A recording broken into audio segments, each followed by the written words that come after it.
Hi, Dave Summers, back here for episode 3 of the greatest supply chain challenge in history. The manufacturing, distribution, all things related to the COVID-19 vaccine. And I'm here once again with Sandy Vosk, president and founder of Advantage Technology Solutions. Sandy, looking really good in the red today. Thank you so much. Really appreciate it. I was having a little challenge thinking about what I wanted to chat about today, and then it just came to me. And I'm really buzzed about it because it's really about our origin as well. And so the theme of today is tracking. And when you and I met in the mid 80s at Pepsi as developers, I was responsible for what was called the Customer Information System. And basically, what that was allowing Pepsi to track the sales and all the promotion of the soda they sold through the franchises they held and owned throughout the United States, not the independent franchises, those that were theirs. And everything from week to week, region to region, one shift in promotion in one store chain or whatever, they wanted to know the immediate impact, as you know. You're And bringing so it it up. taught You're us. bringing it all back to me, Sandy. It was like it was yesterday. Go ahead. Oh God! I just remember one Saturday sitting there coding till there was no daylight anymore, and we were freaking out trying to hit a deadline. And one of the guys there just looked at us and he said, "It's only soda," and and we just died laughing. Exactly. But we took it seriously, and it was important. Exactly. We understood its critical importance, and why I start with that is really the first opportunity in my business 17 years ago was around tracking. My first client was a third-party logistics company who had a problem with shipping errors, and he wanted to implement barcoding so he could better track the inventory that his customers were holding and storing in his warehouse and shipping. And to this moment, the ability to track inventory from origin to destination is becoming more and more critical because of expiration dates. And today, why it's so important in today's session is today's January 18th. Yesterday, California had a pause on the Moderna vaccine because they found in a 24-hour period a little higher than expected allergic reactions. Now, what do? Do you stop the entire vaccine around the country? No, they've identified it to what they call a specific lot, meaning where they made it, a specific location, it could be a specific line, but they start to be able to track, okay, now we have that. And then they knew it was only a certain area. So maybe some shipments went bad. Maybe there wasn't good temperature control. So it's such a critical element uh, in the COVID-19 vaccine distribution.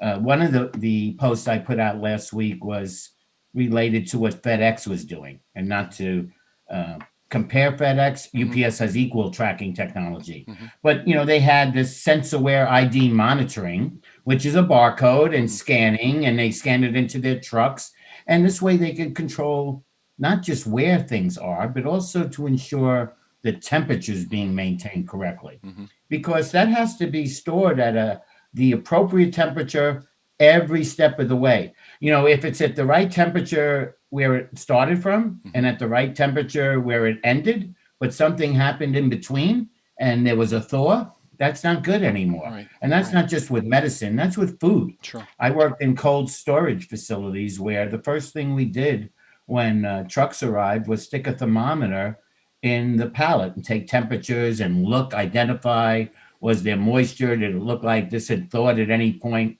on these freezer trucks, Mm-hmm. reefer trucks, Sure. which are used to maintain Mm-hmm. those temperatures? So this is really an important thing. So many companies don't realize not just the importance of uh, using it, but this is where technology comes into Mm-hmm. play. Tracking every step in the way. Mm-hmm. Quality, as I learned many, many years ago, is where all the touch points are. That's where quality breaks down. So you have to be able to track every step of the way. And to do that, you have to scan Mm-hmm. or use radio frequency identification where it's automated. But today, you'd be surprised how many companies still aren't using barcode scanners every step of the way, from receiving to storing to shipping it out of the Mm-hmm. warehouse. Mm-hmm. So it's not just critical in in the vaccine distribution. It's also critical for companies who are in the e-commerce world, manufacturers, distribution, and logistics companies. And that kind of leads us up to the three questions that I thought about for today. So one is really, how do you track your products today? Do you have, or you're providing barcodes, clear barcodes on your products, on your boxes?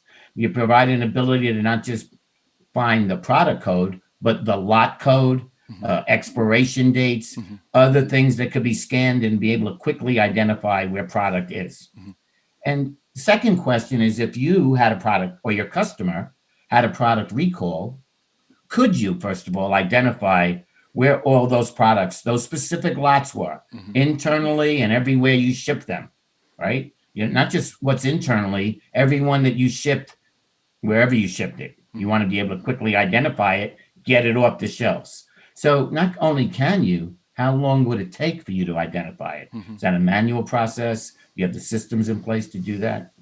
And the third is, what would be the potential impact to you or your customer's business if there was a product recall and or a pause to sales? I mean, Moderna, they're getting paid through the government, so they're not worrying about it from a revenue perspective. But as business people, oh my God, I have to recall product. I can't sell product. What would that mean to your bottom line? So that's the tie to business for this week. And I thought it was a great episode. It is. It's pretty tight. And you brought back some great and not so great memories, but appreciate it. And remember, Sandy's email address is on the screen there. We appreciate your feedback. We're getting a lot of it, and it's all been very helpful to us to shape the course of the program. Sandy, I look forward to next week. Ditto. Thanks so much and have a great day.